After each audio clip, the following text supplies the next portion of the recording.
Welcome to Lsat Unplugged. Thank you so much for having me.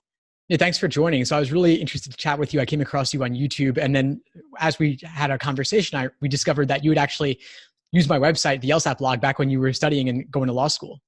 Yes, I did. In that moment, I was so nervous to start embarking on the whole journey that I was like Googling like a madman, trying to find anything, any sort of resources that would help me like know what to expect when I got to law school. That's cool. I'm glad that we actually connected now in person, live at least. And so I'm curious to hear a bit about your law school admissions journey. What was your LSAT journey like? What was your application process like? So when I first started looking into law schools and trying to figure out where I wanted to go, my husband and I actually were living in Portland, Oregon at the time. So I was looking into the University of Oregon.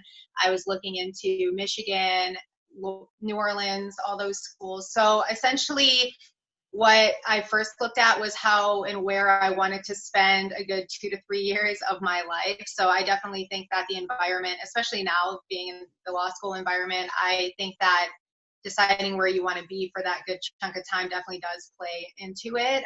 Also, I was looking at the programs that each school had to offer.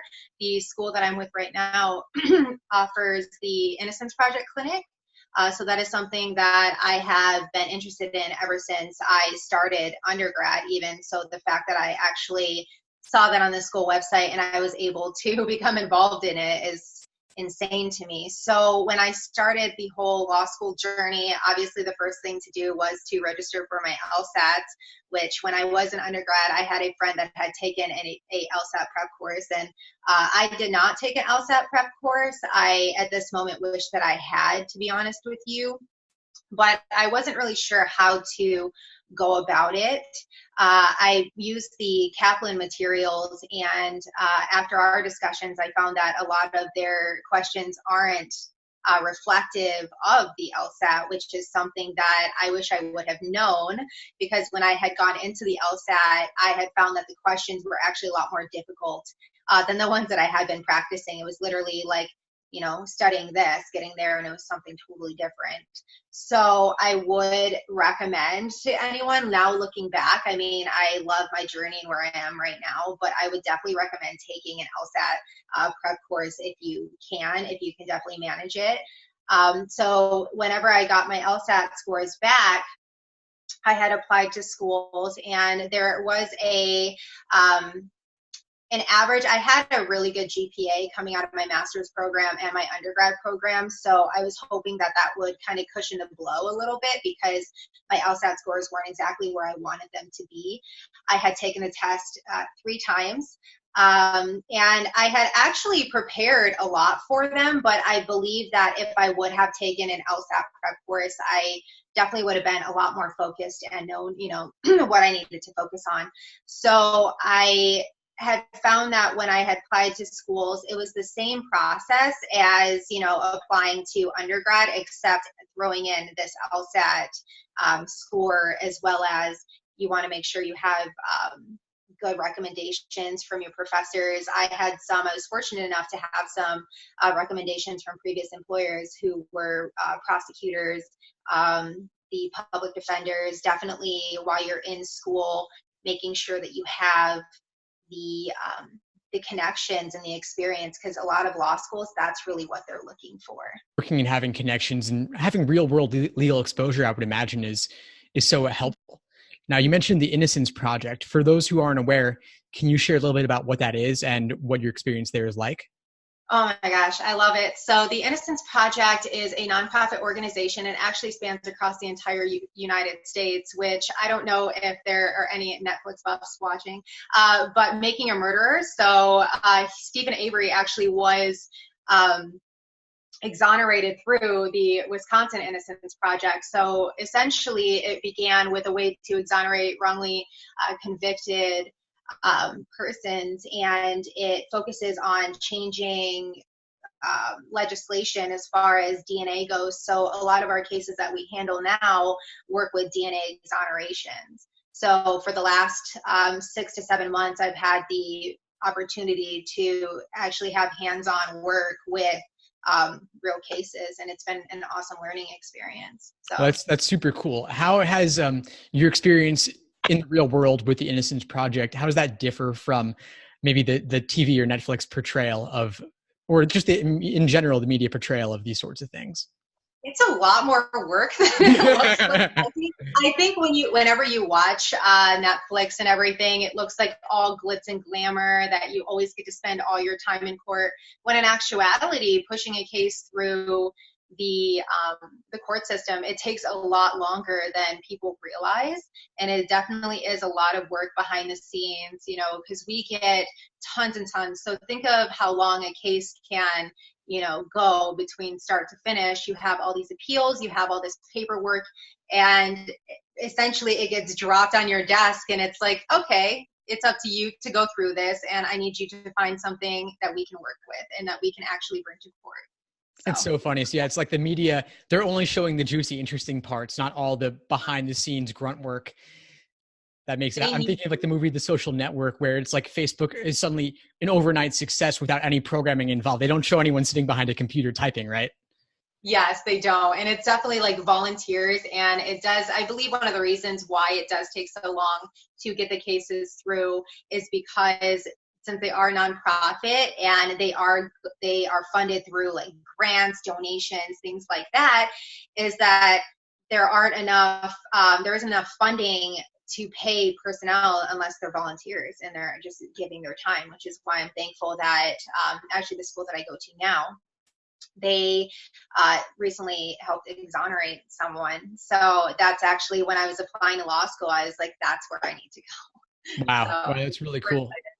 Yes. So you're doing this real world work in law school. And of course, you're also doing the typical law school studying and exams and casework and such. How does that differ from what you did in undergrad or in your master's program? And what would you recommend to students who are not yet in law school, but looking to get more of a handle on the academic side of things?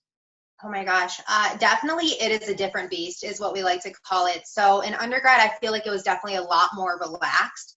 You like go to school or you go to class, you might have like a few papers to write here and there, or tests to study for. But getting to law school, definitely our school will tell us that they break us down to build us back up, and they are not lying.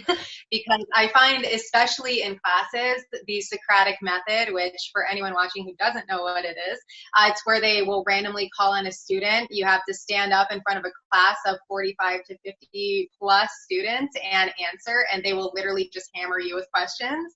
So my biggest advice is to say, get comfortable with being uncomfortable. Because I am getting ready to graduate in a few months, and I still have moments where I get butterflies in my stomach.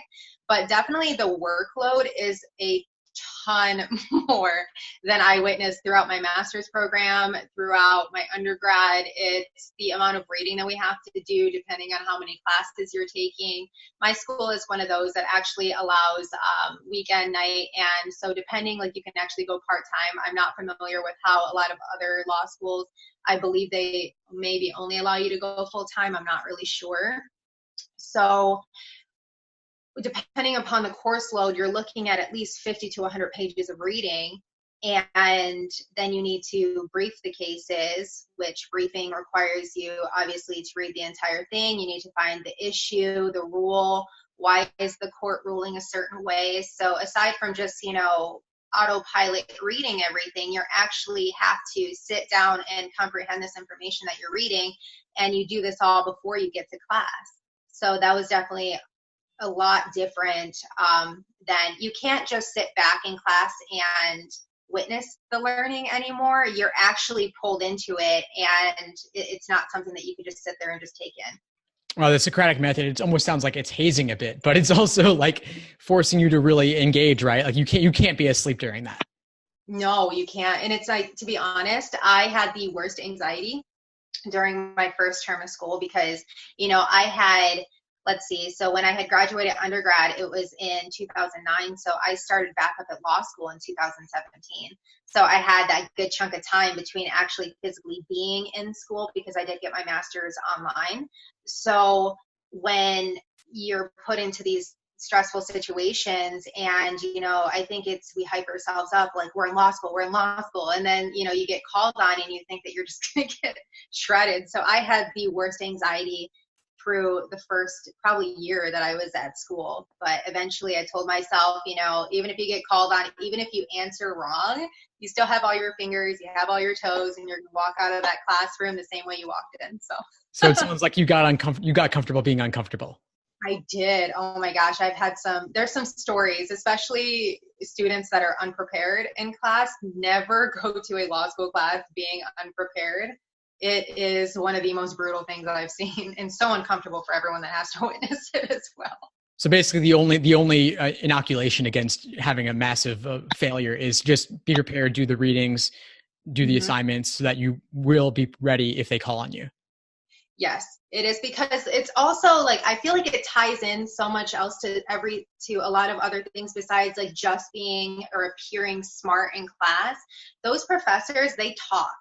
And so if you're known as that student in class that is not prepared or, you know, doesn't do the work, they're going to talk about you, and then they're not going to want to recommend you for, you know, maybe a position that came open. So that's something that you want to be mindful of from the first day you walk through those doors. So you just have to basically be actively engaged and do the work, but Yes. you can't kind of sit in the back of the room the way you might have an undergrad. No, because they will find you. They can tell who's paying attention and who's not. Of course. Now, is this the Socratic method? Is this something that could come up in any law school class, like Civ Pro, Con Law, you know, tax law, crim? Like, could it come up in any of those? Definitely. I think a lot of it depends on the professor as well, because I know that at my school, some professors aren't as, I guess you say, harsh as other ones are. Some professors prefer to brief their own cases. So I think it depends. And I have seen, unfortunately, that some students with those professors that maybe don't come off as harsh to students, like students will take advantage of that. And it's an unfortunate thing, but it depends a lot on the professor, but I would say that probably 99% of professors will use the Socratic method. Wow, that's a lot. That's something to definitely expect. So you have to be ready for everything all the time. Yes, it is. And that's why it's like, it definitely, you do feel heightened all the time, because it's never something that you can just like walk into class. Like I still now, like I get butterflies going in, because you never know. Like it's fun, don't get me wrong, but it is something that you're constantly expecting and waiting for. So I'd imagine it's fun to watch all the other people get called on, but then when it's your turn, it's like, uh-oh. Yeah, it's like, I think also too, it's one thing that I had to kind of get through my mind is like, no one likes to feel embarrassed, right? We hate when we don't have the right answer. But think about it. I mean, we've never learned this law before. Everything is new to us. They're obviously years ahead of us in experience, our professors. So we have to be forgiving of ourselves. And also, like, you know, we're looking at other students that might get called on in class. Like, they're going to look at us the same way. We're all in there together. So don't be afraid to not have the right answer. Of course. No, it's kind of funny. I didn't go to law school, of course, as I said, but I actually took a law school style class in undergrad. And the professor, he was also the president of the university, so it was like a big thing. Like, and he called on me, and I totally fumbled, and it was so embarrassing. But at least I knew that like other people had also fumbled, and so although my cheeks did turn bright red and I started sweating and got uncomfortable, like everyone else has been through the same process, so it wasn't that big a deal. And it actually, what I found is that it doesn't really, the exams matter much more in terms of your grade. Definitely. I know that with my school that they don't grade on, I guess you say, like preparation or how well you answered a question. So it's not like you get extra brownie points because you answered, you know, that question right on Tuesday. What matters is the amount of work that you put in behind the scenes to prep and get ready for an exam. That's really what matters. Right. And of course, the content is new. Like you said, no one's done this stuff in undergrad, really. Like there aren't really undergrad law classes too commonly anyway. So it sounds like from what you're saying that the biggest prep you could do is like get used to reading a lot, get used to being prepared for class. And then maybe just to handle some of the nerves around Socratic method, would you think that maybe something like public speaking could be useful? Definitely. I think getting involved with the moot court and mock trial, which mock trial is something that a lot of schools do, and that I know that a lot of employers love to see on a resume. So essentially it is what it sounds like, a mock trial where you have your Prosecution, defense, you get to question witnesses, and so that's mock trial. And then with moot court, it's essentially you learn both prosecution, defense sides, and then you have just a bunch of judges just hammering you with questions, and then you go through rounds. So I would recommend that anyone who is petrified of that to definitely put yourself in as many uncomfortable situations as you can, because I promise you will grow from it, and it's going to definitely make a difference. Wow, that does sound grueling, but at least if you do it in undergrad where the stakes aren't the same, then that could put you in a better position. Did you do those in undergrad, either of those? I did not, no, none of them. I actually had the only practical experience I had coming into law school was I worked in a court, and I worked with various law firms, but as far as what I've learned at law school, it has been a totally different beast. Wow, yeah. It sounds unique. And just could you lay it out a little bit more, the difference between mock trial and moot court? So mock trial is you get a teammate, I guess. So it's like you have your prosecution that has 2 students on it, and then you have your defense, which has 2 students on it. And then I believe that the other side will take turns kind of being like the witness. So you get a fact pattern ahead of time, and you get whatever side you're on, prosecutor, defense, and then they play out this mock trial where you are asking questions to the witness, and more or less they rule on who made the better argument. So you have to get used to doing an opening, doing your closing statements, laying out the law, and essentially proving your case. So it's literally like a real life experience. And then with moot court, our school, I believe, came in second for the moot court competition in New York City. So I have to brag about that. Oh, wow. But essentially what it is you are put in front of a panel of judges, and they keep asking you questions about your case. And they're like, so what happened with this case? What happened in that case? Where's your law coming from? And they're just coming at people left and right. And so whoever, I guess, argued their side better gets to move on to the next round, so on and so forth. So mock trial is, playing in a courtroom, and then moot court, you're more on your own. You compete against other people. Wow, that sounds really tough. But kind of scary. A good experience too, I suppose. I suppose that lawyers want to see that you've been through that process, because obviously that can relate to what you might do in your career down the line. And that's definitely like a good recommendation. I found that as I've been moving through, because I think one difference between undergrad is I wasn't as involved probably as I should have been in programs, where once you get to law school, you want to be involved in those things.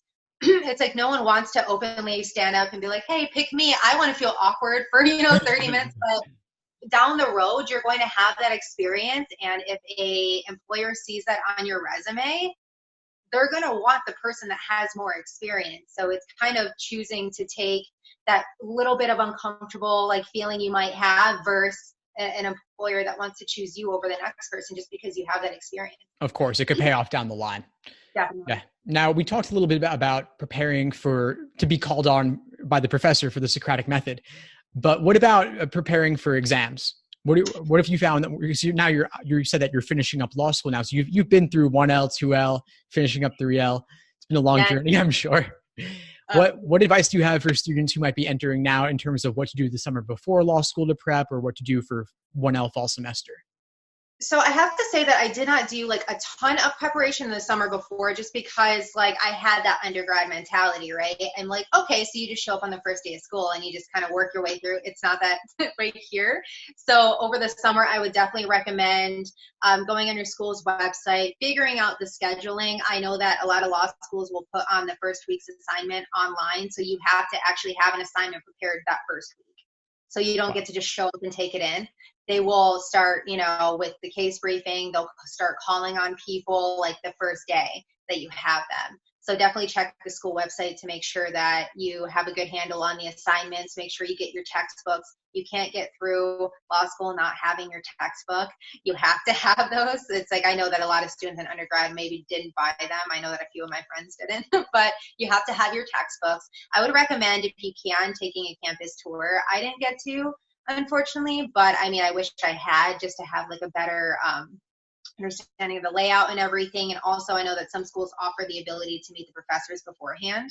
The more professors get to know you on a personal level is better, because even in class, like if you speak with someone outside of class versus that like person that's in the front of the room, you know what I mean? Like you develop that personal relationship with them, and class isn't as intimidating, and you feel more comfortable engaging, right? With someone that you've had previous conversations for versus someone that just, you know what I mean, you see in class every day.